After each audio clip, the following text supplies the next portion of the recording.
2030 বিশ্বকাপ বাছাই পর্বে নতুন এক বাংলাদেশকে দেখবে পুরো বিশ্ব, যাদের গর্জনে কুপোকাত হবে প্রতিপক্ষ। হামজা, সুমিত, লাল সবুজদের জার্সি গায়ে তোলার অপেক্ষায় ট্রেভার ইসলাম। এদের সঙ্গে ইংলিশ প্রিমিয়ার লিগের ড্রিম বয় ফারহান আলী ওয়াহিদ যোগ দিতে পারেন 2030 বিশ্বকাপ বাছাই পর্বের আগে, যার সংযোজন বদলে দেবে বাংলাদেশকে। দক্ষিণ এশিয়ার গণ্ডি পেরিয়ে এশিয়ার পরাশক্তি হয়ে যাবে টাইগাররা। ফারহান আলী ওয়াহিদ যোগ দিলে কিভাবে বদলাবে বাংলাদেশ, দেখা যাবে বিশ্বকাপে খেলার স্বপ্নটা। বিস্তারিত রিপোর্ট। হামজা এসেছে দেশের ফুটবল নিয়ে দর্শক মহলের আগ্রহ চরম তুঙ্গে, কিন্তু প্রশ্ন হচ্ছে মাঠের ফুটবলের বাস্তবতা কতটুকু পাড়ি দিয়েছে।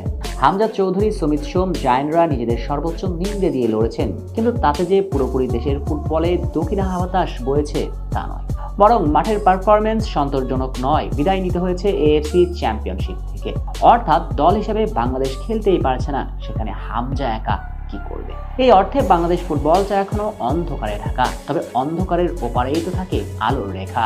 সে আলোর দেখা পেতে চলেছে বাংলাদেশ ফুটবলের ভক্তরা। আগামী 2030 বিশ্বকাপ বাছাই পর্বে একটা অনন্য স্বপ্ন জাগানিয়া দল পেতে যাচ্ছে বাংলাদেশ।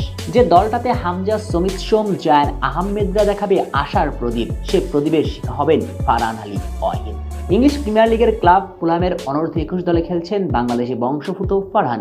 প্রিমিয়ার লিগের এই ক্লাবের বয়সভিত্তিক দলের সেরা ফুটবলার এই উইঙ্গার সাম্প্রতিক সময়ে আছেন দুর্দান্ত ছন্দে। ক্লাবের হয়ে নিয়মিত গোল অ্যাসিস্ট করে খবরের শিরোনাম হচ্ছেন ফারহান। কিছুদিন আগেই তো ক্লাবের মাসসেরা গোলের স্বীকৃতিও পেয়েছেন। আগামী মৌসুমে প্রিমিয়ার লিগে স্কোয়াডে থাকবেন। এখন প্রশ্ন হচ্ছে, ফারহান কি বাংলাদেশ দলে খেলার চূড়ান্ত সিদ্ধান্ত নিয়েছেন?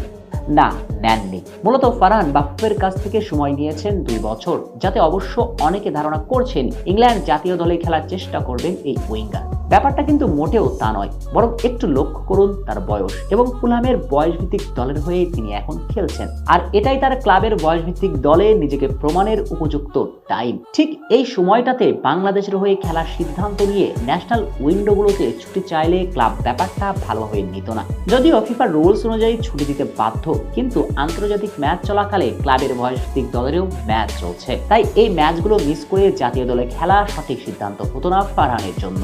বরং বয়সভিত্তিক দলের হয়ে যত দ্রুত সম্ভব প্রমাণ করে মূল দলের স্কোয়াডে আসতে হবে, এরপর বাংলাদেশ জার্সি গায়ে তোলায় শতভাগ সঠিক। ফারহান ঠিক এই দূরদর্শী চিন্তা ভাবনা করে এমন পথ বেছে নিয়েছেন। তাই ফারহানকে আগামী 2 বছর পরে বাংলাদেশ জাতীয় দলে সম্ভবত পাওয়া যাচ্ছে। আর ঠিক ওই সময়টাতে বাংলাদেশ খেলবে 2030 বিশ্বকাপের বাছাই পর্ব। সুলিভান ব্রাদাররাও এর মাঝে জাতীয় দলের জার্সি গায়ে চাপাতে পারেন। তাদের সঙ্গে ফারহান আলী ওয়াহিদ। একবার ভাবুন তো, পাল্টিয়ে যাবে লাল সবুজের ফুটবলের পুরো ইতিহাস। শেখ শ্রাবণ অনিক, সিটি নিউজ।